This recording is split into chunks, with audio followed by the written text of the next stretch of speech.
cineinc.com।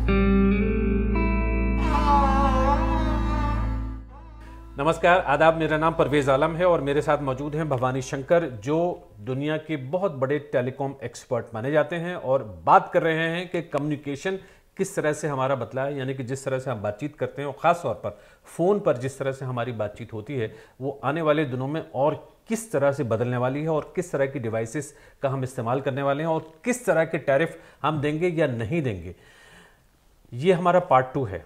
Part 1 में हमने बात की थी कि डिवाइस यानी कि जो मोबाइल हैंडसेट हम हाथ में लेते हैं या फ़ोन लेते हैं वो कितना बदल गया और कितना बदलने वाला है, और इस हिस्से में आप किस विषय पर बात करने वाले हैं? देखिए, फेज़ 1 ऑफ टेलीकॉम्स वो ये था कि पॉलिसीज़ बनी, रूल्स बनी और लाइसेंसेस बिके कि भाई इस सर्कल में या इस स्टेट में या इस कंट्री में इतने पैसे बनेंगे तो इसकी लाइसेंस आप दीजिए। लाइसेंस राज टाइप थी वो। तो इसमें दो चीज़ें आई। वो ये कि जिसने भी लाइसेंस ख़रीदी, जैसे एयरटेल हो या बीटी हो या वोडाफोन हो, जो भी हो, जिसने लाइसेंस ख़रीदी, they had to recover money. पैसे उनको वसूली करनी थी बहुत जल्द। लेकिन if you look at the technology जिस पे पैसे उनके खर्च हुए, वो ये है कि एक्चुअली वो टेक्नोलॉजी बहुत ही इनएफिशिएंट सी थी। सो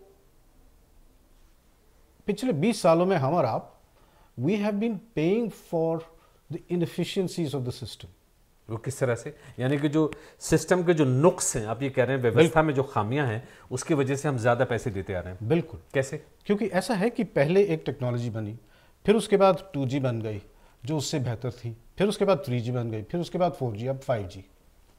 अब ये बताएं कि ये एवोल्यूशन जो है, it builds upon efficiency. Every new technology is more efficient, ज़्यादा बेहतर है। तो मैं पिछली टेक्नोलॉजी के पैसे क्यों दूं, राइट? सो दैट इनएफिशिएंसी जो बन गई थी, I think that is going to get eliminated. Future में ये है कि we will have technology that don't get upgraded। नहीं, मैं ये जानना चाह रहा हूँ कि टेक्नोलॉजी, देखिए ज़रूरी नहीं कि टेलीकॉम कंपनियां ही कंट्रोल करती हैं। टेक्नोलॉजी तो पता नहीं कहाँ कहाँ से हमारी दुनिया में आ रही है, सॉफ्टवेयर आ रहे हैं। अब उसी में ये होता है कि मैं टेलीफोन सर्विस के लिए टेलीफोन प्रोवाइडर की ही मुझे ज़रूरत क्या है? बिल्कुल नहीं। जैसे व्हाट्सएप है वगैरह वगैरह और बहुत सारे ऐसे साधन हैं जिनमें मुझे 2 पैसे भी नहीं देने। बिल्कुल, ये मैं यही कह रहा हूँ कि व्हाट्सएप की कॉल ऑलमोस्ट मुफ्त है आपके लिए। उसी कॉल के लिए आप 10 रुपये देते थे 4 साल पहले। तो दैट इनएफिशिएंसी जिसके लिए आप 10 रुपये देते थे, that we want to eliminate. We यानी कि the users, the community, the suppliers, the technologist, सारे मिलके। सो ये जो नेक्सस है, ये टूटने का जो फेस है ये नेक्सस बड़ा भारी लफ्ज है इसलिए कि इसमें कुछ साजिश की बू आती है। ये नेक्सस किसके बीच है? ये it's like an unwritten nexus pervades between policy makers, politicians.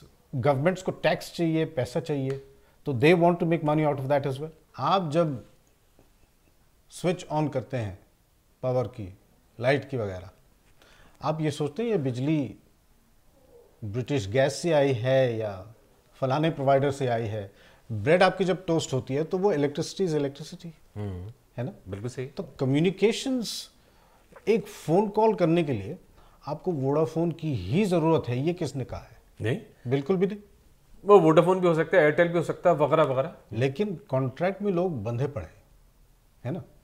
We sign up to very expensive contracts जिसमें एप्पल भी मौजूद है, आपकी सैमसंग भी मौजूद है, आपकी सरकार भी मौजूद है जिसको आप टैक्स भर रहे हो, लाइसेंस। नहीं, ये किस्सा क्या है? जैसे कि मैं ये जानना चाहता हूँ कि मुझे याद है कि इस मुल्क में, लंदन में, एक ज़माने में जब मैं भारत फ़ोन करता था तो 1 मिनट के लिए मुझे 1 पाउंड यानी तकरीबन 100 रुपये, समझ लीजिए 80 से 100 रुपये के बीच में, ये 1 मिनट का देना पड़ता था। वो इसलिए कि जिसने लाइसेंस फीस इतनी दी हो, जैसे वोडाफोन ने दी हो, उसको रिकवर करने के लिए they had to artificially inflate prices. थोड़े सरकार को जाते, थोड़े इसको जाते, थोड़े उसको खास तौर से ये जो मोबाइल की दुनिया आई है, हाँ। 10-15 साल में, इसमें ये क्या किस्सा है? ये जो टैरिफ हैं इतने ज़्यादा क्यों थे? वो इसलिए कि they had to keep prices artificially high. The actual cost आपकी एक कॉल की 2-4 पैसे भी न थे उसमें. So the removal of all those tariffs and restrictions and license fees, मेरे ख्याल से it is a totally new era, a commodity era, जहाँ पे आपको बेसिक कम्युनिकेशंस बहुत ही मुफ्त में या नियर फ्री में मिलेगी. जैसे आप जियो को ले लें इंडिया में.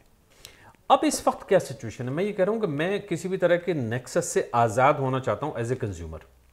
कैसे हो सकता हूँ? पहली बात. और दूसरी बात ये कि मेरा भविष्य क्या है, क्या मुस्तकबिल है? सो दो चीज़ें हैं प्रवेश की. एक तो ये है कि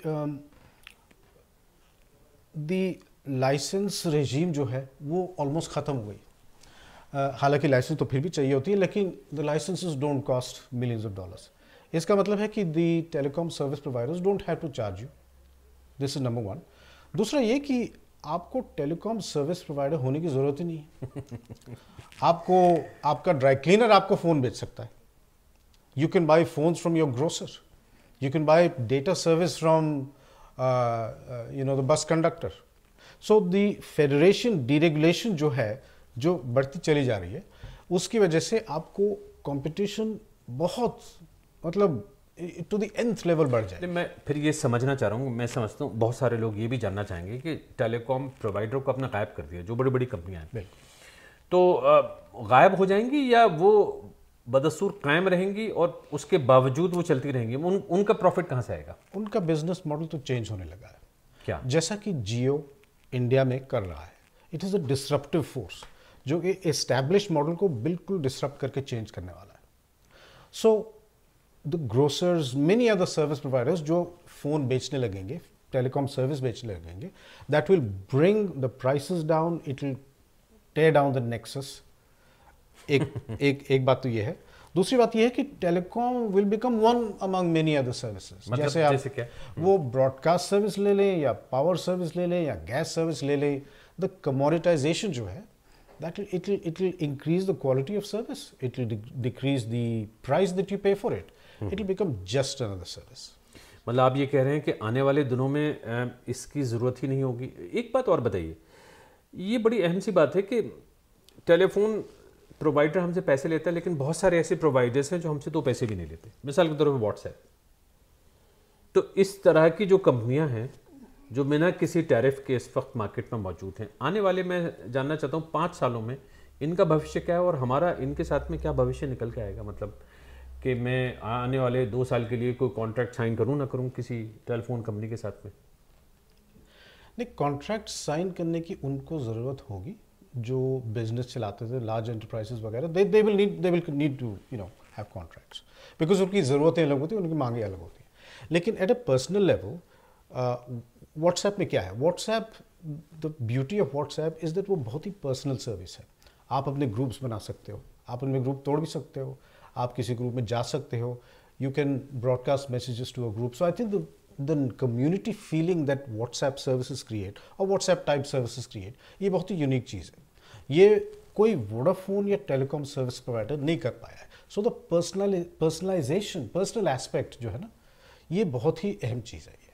नहीं, मैं ये कह रहा हूँ कि जो वो कंपनियां हैं जो फ्री में सर्विसेज ऑफर कर रही हैं, एक वक्त ऐसा आएगा जब मैं ये सवाल करूंगा कि भाई मैं आपको किस बात के पैसे दूं जो दूसरा सर्विस प्रोवाइडर है. हाँ, वही मैं कह रहा हूँ कि आपको उनको पैसे देने की ज़रूरत ही नहीं पड़ेगी. That is the whole point कि आपको, you don't have to be tied down. There will be no contract. You can pay as you use. अब जब ज़रूरत पड़े आप यूज़ करें, ना ज़रूरत पड़े ना यूज़ करें. तो कुल मिला के जो टैरिफ वाला रिजीम है जो इस वक्त हमारे सामने है, आने वाले साल में, 2 साल में इसका क्या भविष्य है, क्या फ्यूचर है? ये तो मेरे ख्याल it will remain a very exclusive business service. Most likely the tariff regimes will go.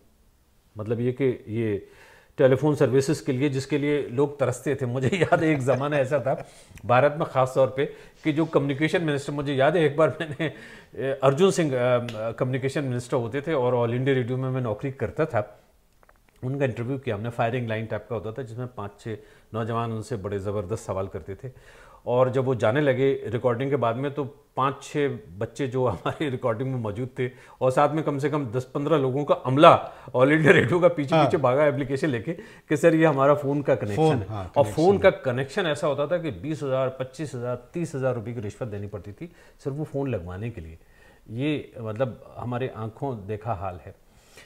एक बात मैं यहाँ जानना चाहता हूँ कि जैसे भारत में अभी भी कुछ सख्तियाँ हैं, जैसे अभी भी मेरे पास मैसेज आता है, यहाँ लंदन में भी मैसेज आता है कि आधार कार्ड लेके फ़ौरन आ जाइए, नहीं तो आपका ये जो सिम कार्ड है वगैरह है ये सब छिन जाएगा।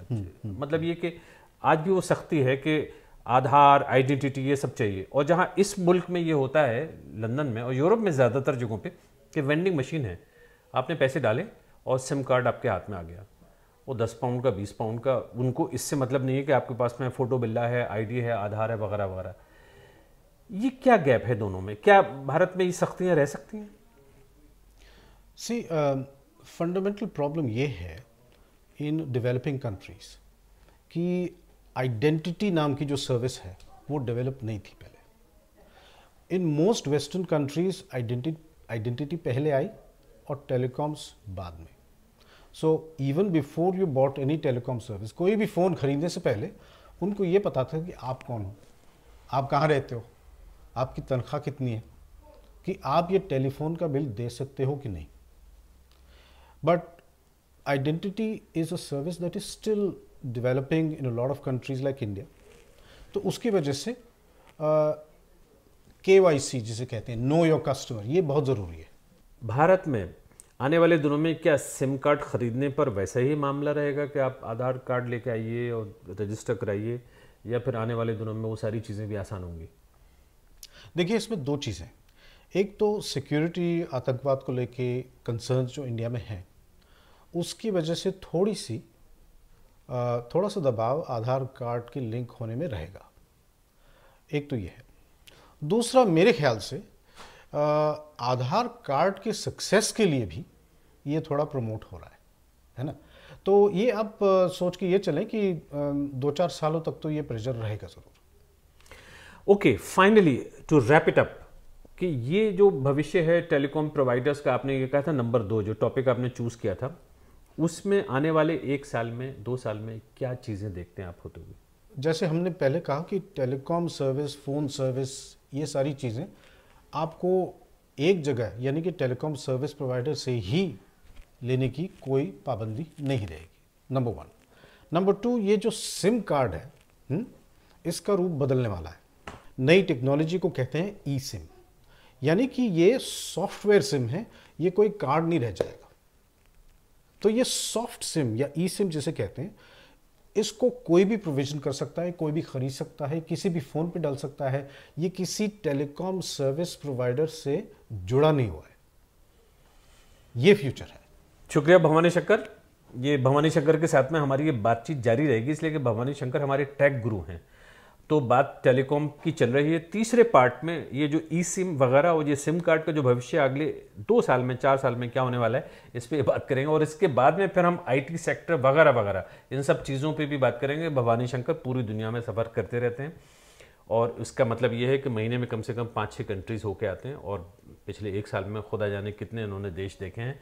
और ये टेलीकॉम एक्सपर्ट की हैसियत से जाते हैं, बड़ी बड़ी कंपनियों से बातें करते हैं और उनको दिशा और दशा दोनों के बारे में कुछ बताते हैं। और हमारे यहाँ इसी मंच पर, इसी प्लेटफॉर्म पर ये टेक गुरु की हैसियत से हमारे साथ मौजूद रहेंगे। बहुत बहुत शुक्रिया, नमस्कार। cineinc.com